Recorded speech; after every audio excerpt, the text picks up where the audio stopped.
창세기 35장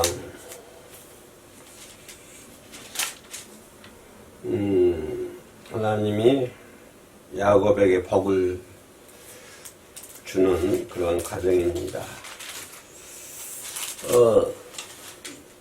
야곱이 아버지 이삭과 형 에서를 속이고 도망가다가 어머니의 말씀을 듣고 하란에 있는 저 삼촌 집으로 도망가려다가 베델에 이르러 가지고 그저 돌을 벽에 삼아서 유숙하던 곳이 베델이죠.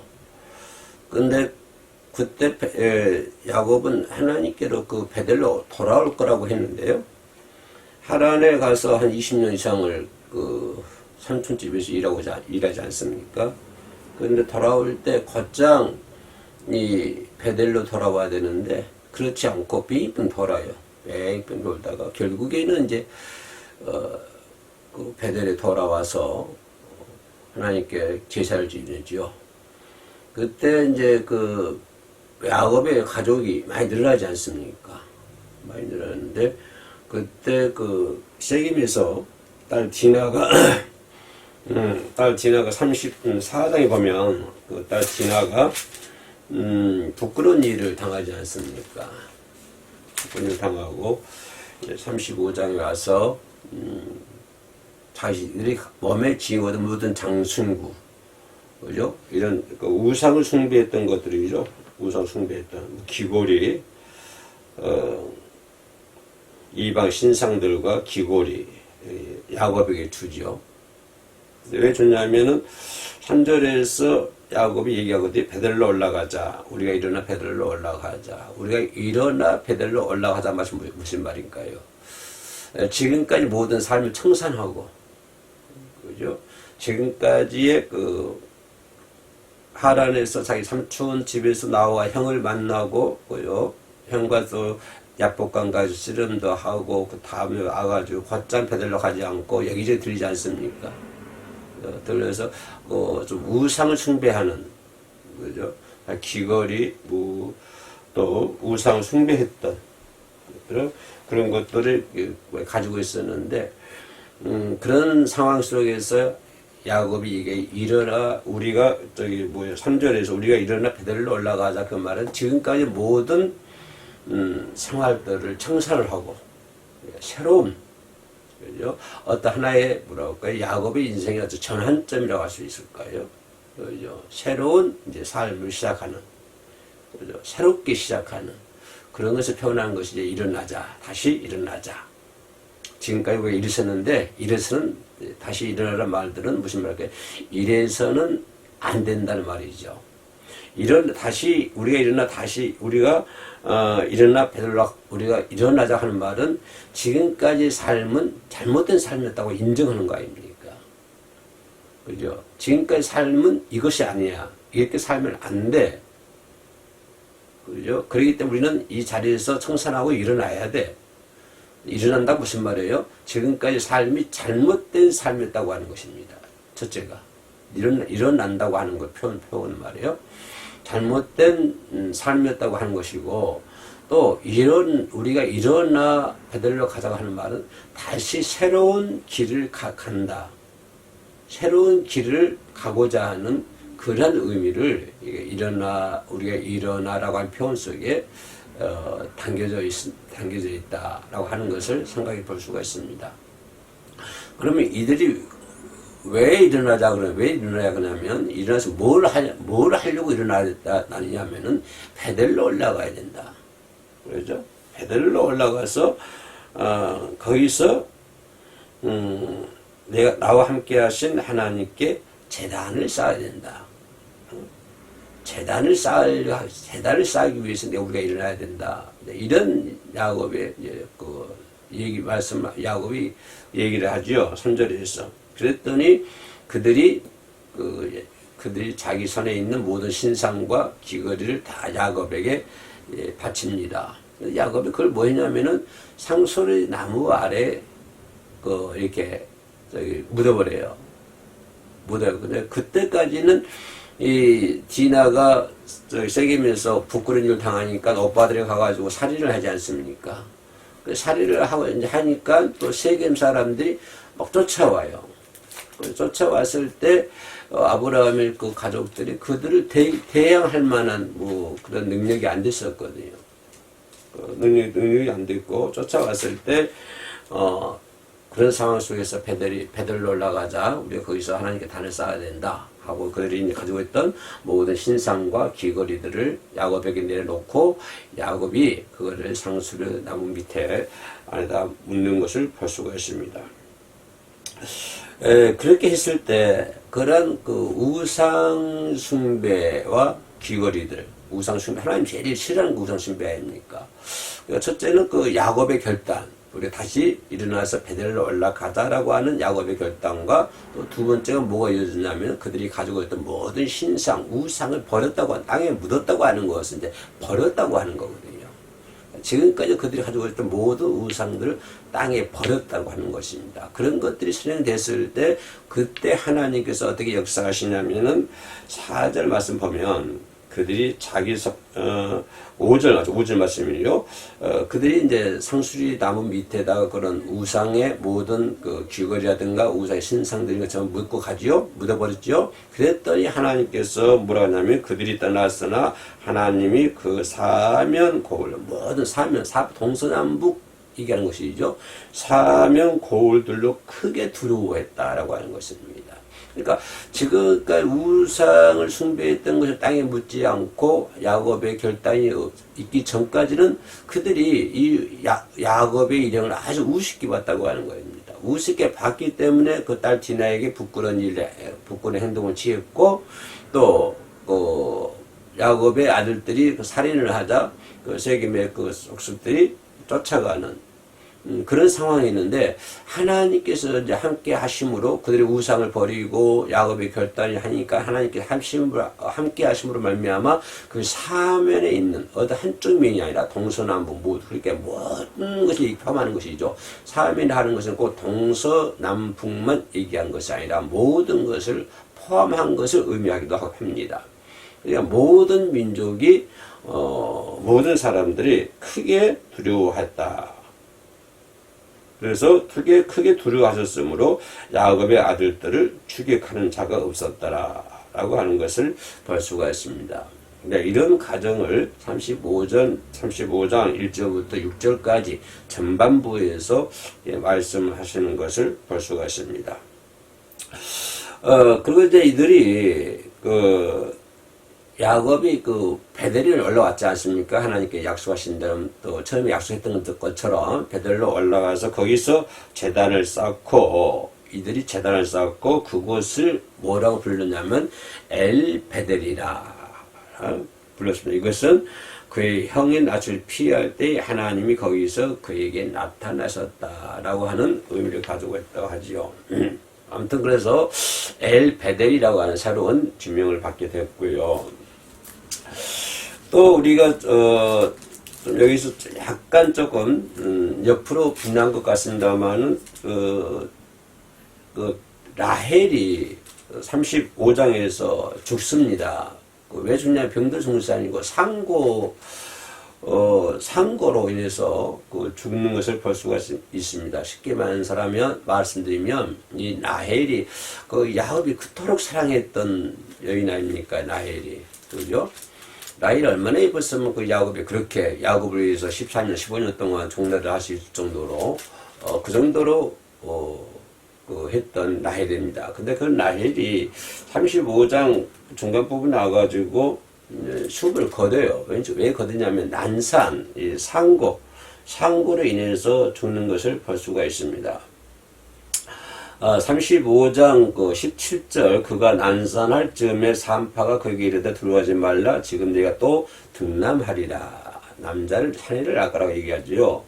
근데 18절 보면 그가 죽게 되어 죽었다고 하는 것은 난산으로 인해서 죽게 되는데 막 죽을 찰나에 그가 혼이 막 떠나려 할 때 그죠 아들을 등남을 하죠. 그죠 그 아들의 이름이 누구냐면은 베논이라.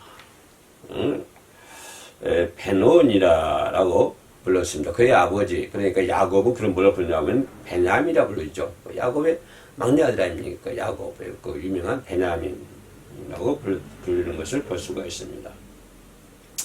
아무튼 이런 과정을 바라보면서 야곱의 그 신앙이 변해가는 것을 볼 수가 있습니다. 그러니까 처음에 아버지로부터 아버지를 속이고 파죽한 것으로 형을 속이고 핏이 나왔잖아요.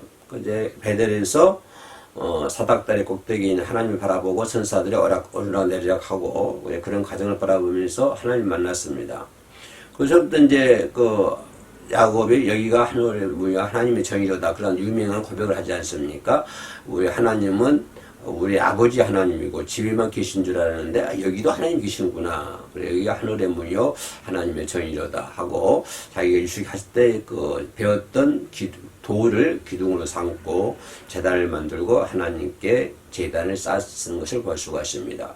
그러면 그와 같은 하나님과의 역사적인 만남, 하나님과의 대화를 계속적으로 이제 이어가야 되는데 신앙이 계속적으로 이어가야 되는데 야곱의 삶을 보면은 그렇지 못한 것 같아요. 그래서 야곱의 신앙이 변천사, 우리가 이것을 한번 시간에 살펴보기를 원합니다. 그럼 야곱의 신앙이 어떻게 변해서 왔는가? 어떻게 베델에서 시작한 신앙이 엘 베델이라고 하는 이름이 바꿔져 엘 베델이라고 하는 그런 이름으로 바꿔지고 또 야곱의 이름도 어떻게 바꿔집니까?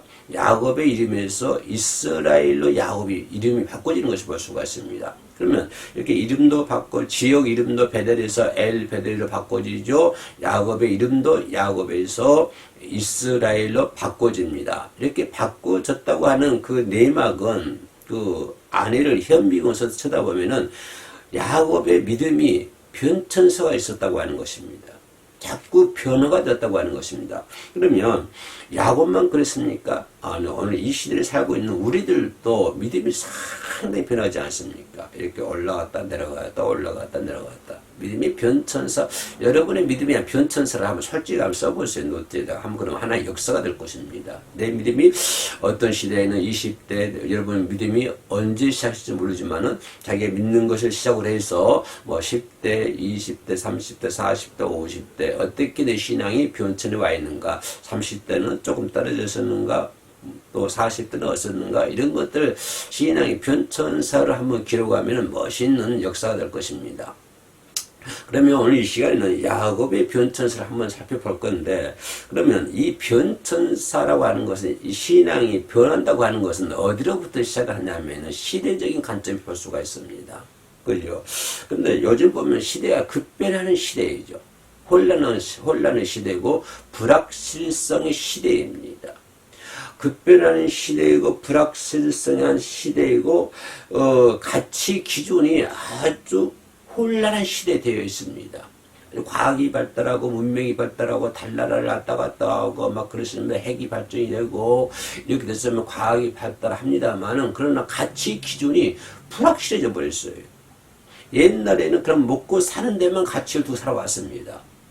어떤 확실한 어떤 가치 기준이 있었어요. 왜요? 나는 먹고 살아야 되고 자식들을 교육을 시켜야 되고 가르쳐야 되고 여기에만 몰두를 했습니다. 그런 결과 좀 우리 한국의 10대 강국의 경제에 10대 강국이 들지 않습니까? 근데 지금 시대는 어느냐면은 그런 가치 기준이 없는 다시 말씀드리면 가치 기준이 불확실한 시대가 되어버렸다고 하는 것입니다. 그렇게 세상이 급변하고요.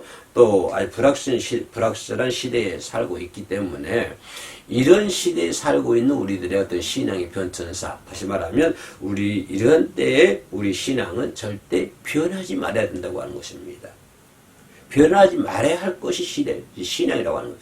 세상 급변하게 바꿔지고 불확실성 시대로 바꿔지고 그죠? 가치 기준이 모호해지는 그런 시대임에도 불구하고 절대로 변하지 말아야 할 것이 무엇이다? 신앙이라고 하는 것입니다. 그렇지 않습니까? 아무리 세상이 어렵고 힘들어도 변하지 말아야 할 것은 신앙. 왜냐하면 우리가 변한다고 하는 것은 지옥 간다는 거 아닙니까? 내가 변한다고 하는 것은 마귀의 자녀가 된다고 아닙니까? 우리는 절대 그러서는 안 되기 때문에 어떠한 일이 있어도 우리는 하나님의 자녀고 하나님의 백성이고 하나님의 나라에 하나님의 예배에 거룩한 성이 들어가야 되기 때문에 어떠한 일이 있어도 우리 신앙이 변천이 있어는 안 돼. 신앙이 변해서는 안 된다고 하는 것입니다.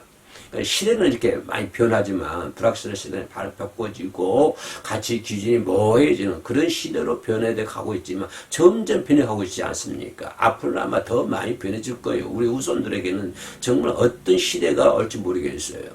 그죠? 지금보다는 더 많은 것이 변천하는 그런 시대가 되지 않을까 생각합니까? 우리가 옛날에 뭐 자동차가 꿈날 곳입니까? 첫 자동차 들어갔을 때는 왕이 타고 다녔었지요.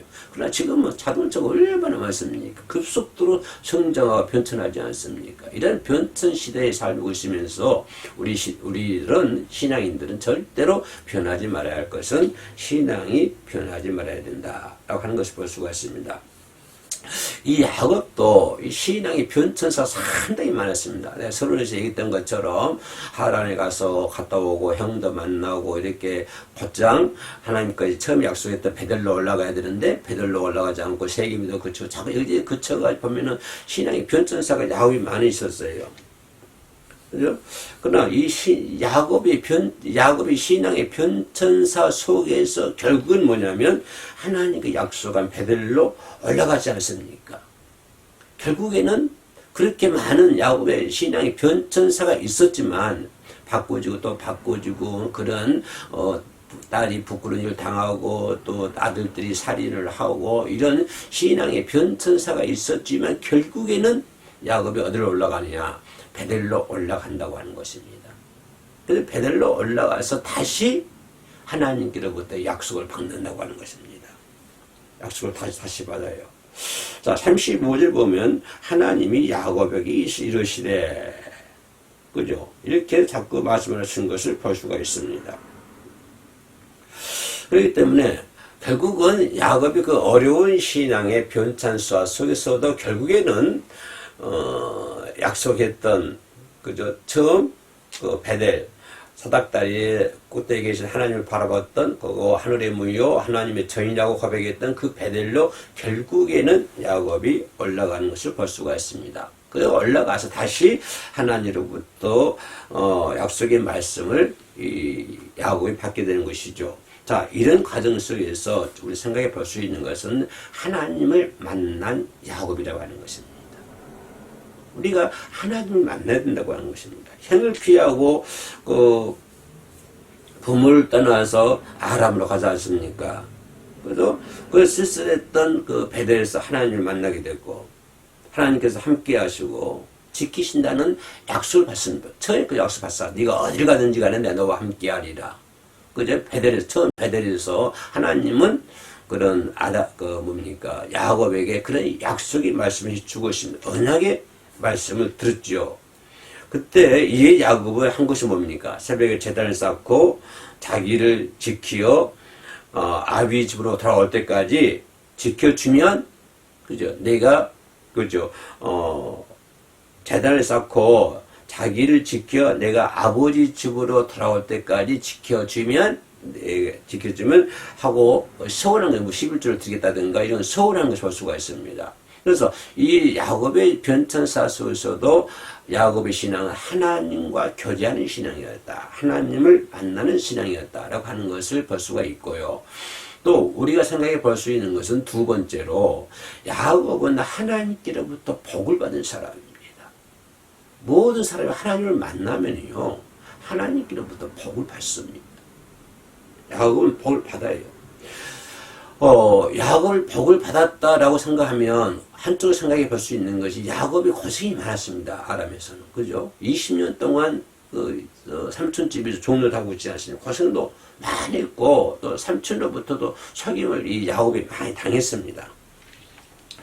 그 고생 속에서도 결국은 20년 동안 고생 속에서도 4명의 아내를 만나게 되고 종들과 밤에서요 4명의 아내를 만나게 되고 또 아들이 4명의 아내를 만나게 되고 아들이 몇 명입니까? 12지파 이끄는 그 아들 아닙니까? 12명의 아들. 그죠? 12명의 아들과 1명의 딸. 그리고 말과 양 이런 많은 축복을 받았다고 하는 것입니다. 그죠?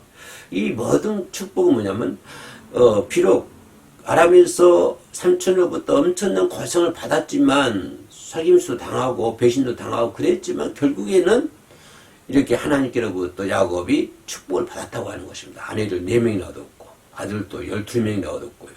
그죠? 많은 때에 재산도 얻었고요. 그 하나님께서 축복해 주셨다고 하는 것입니다. 이게 뭐냐면 하나님께서 함께하여 주시고 야곱을 축복해 주심으로 그걸 가능하게 되는 거예요. 어떻게 양이 얼룩무늬 양이 나옵니까? 하나님 함께 하시는 거잖아요. 라헬도 없고 레아도 없고요. 하나님께 함께 하시고 그를 축복해 주셨다고 하는 것을 우리가 성경에서 볼 수 있습니다.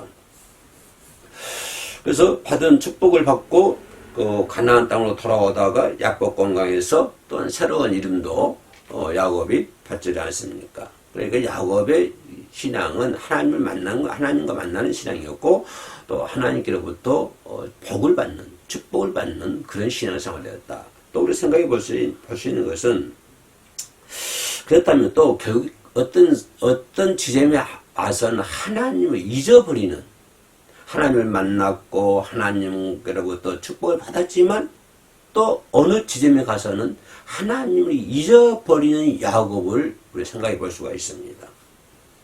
축복을 받고 서원은 베들로 돌아와야 되지 않습니까? 그죠? 처음에 그 베델에서 하나님과 약속했던 것처럼, 그죠? 축복을 받고 서원은 베들로 돌아와야 되는데 베들로 돌아오지 베들로 안 갑니다. 어디로 가요? 숫곳으로 갑니다. 숫곳으로. 그래서 이 야곱이 숫곳이 좋아서 숫곳에 머물러 있어요. 그러면 베델은 어디 갔습니까? 베델에서 만나는 하나님 어디 계시는 거예요? 이 야곱이 그걸 잊어버리는 거예요. 그래서 그런 숫곳이 좋으니까, 그런 도시가 쉽게 말하면 문화가 좋으니까, 문명이 좋으니까, 도시가 좋으니까, 숫곳이 좋으니까 거기가 머물러 있는 거예요. 그곳에서. 그죠? 거기서 머물다 보니까 결국에는 뭘 잊어버려요? 하나님과 어떤 서원한 관계, 이 약속한 관계를 잊어버리게 되는 거예요. 여기서 우리가 초점 맞춰야 되는 것이 뭐냐면, 좋아서 하다 보면요, 서원한 거 잊어버립니다.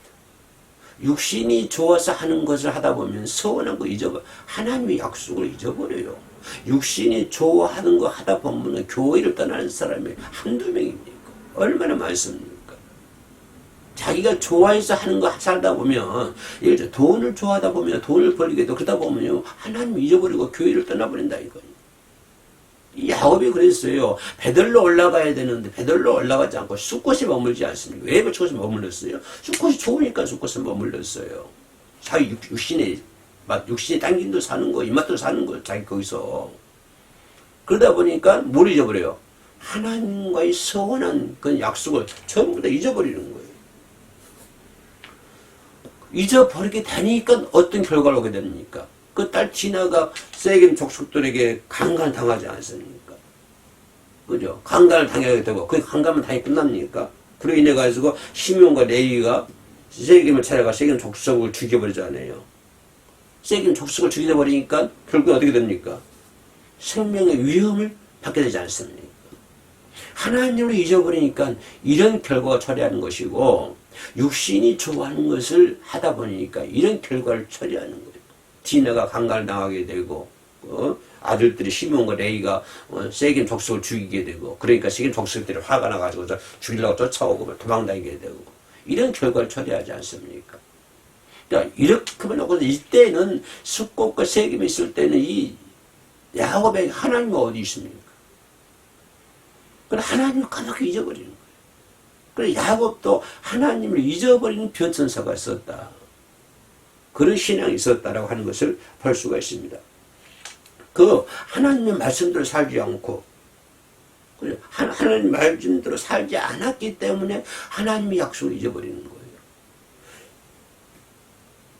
숫곳에서 하나님의 말씀을 그죠? 하나님 말씀대로 살지 않고 자기 좋아서 자기 마음대로 살다 보니까 뭘 잊어버려요? 하나님의 약속을 잊어버리는 거예요. 하나님의 언약을 잊어버리는 거예요.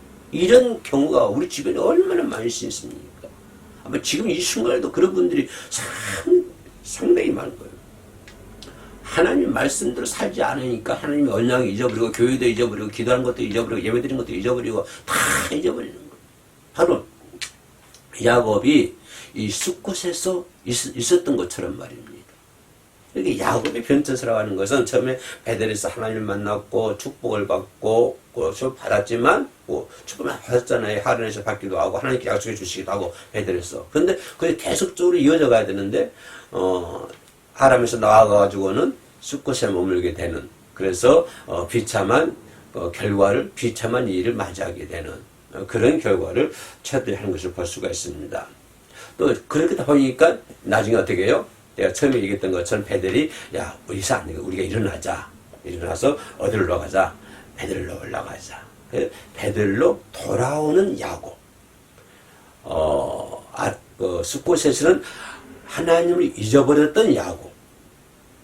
나중에는 다시 하나님과 약속했던 베델로 돌아오는 야곱. 이 베델로 돌아오는 야곱을 볼 수가 있습니다.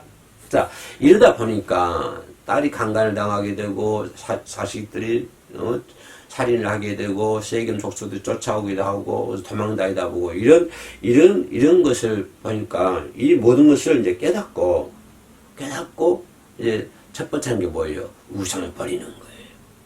그죠? 우상을 버리는 거예요.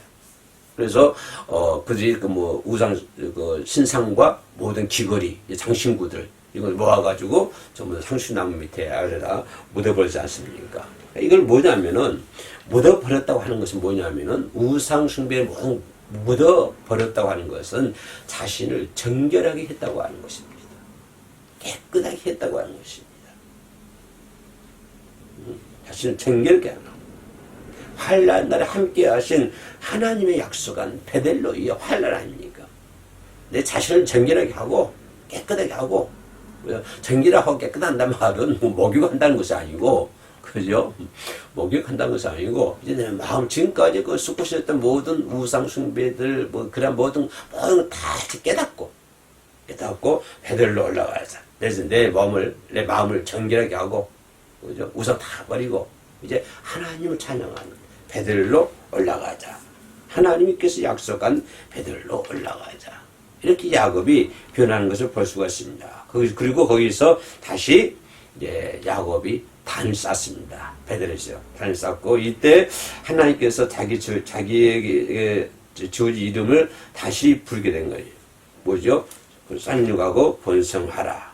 아브라함에게 이삭에 준 땅을 얻는다. 이렇게 다시 야곱에게 복을 주는 것을 볼 수가 있습니다. 심지어는 11절 보니까 번성하라. 나는 전능한 하나님이라 생육하며 번성하라. 한 백성과 백성들의 총회가 내게서 나오고 왕들이 내 허리에서 나오리라. 기가 막힌 복을 하나님께서 또 엘 베델에서 하나님께서 주시는 것을 볼 수가 있습니다. 이랬더니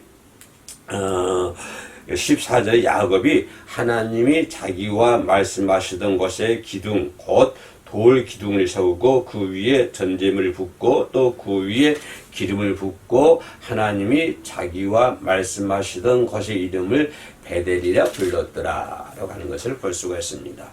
자, 글레이 보면 뭐냐면 야곱의 신앙의 변천사입니다. 그와 같은 훌륭한 야곱도 그러한 신앙의 변천사가 있었다. 그러니까 오늘 우리들도 이 급변한 시대에 가치 기준이 애매모호한 이 시대에 살면서 시대의 어떤 신앙의 변천사가 있을 수도 있습니다. 그러나 결국은 뭐냐면은 자신을 정결하게 하고 하나님께로 돌아가는, 그래서 다시 야곱처럼 하나님께로부터 복을 받고, 그죠? 아주 단단한 야곱과 같은 그러한 믿음의 승리자가 되시기를 주의 이름으로 축원합니다.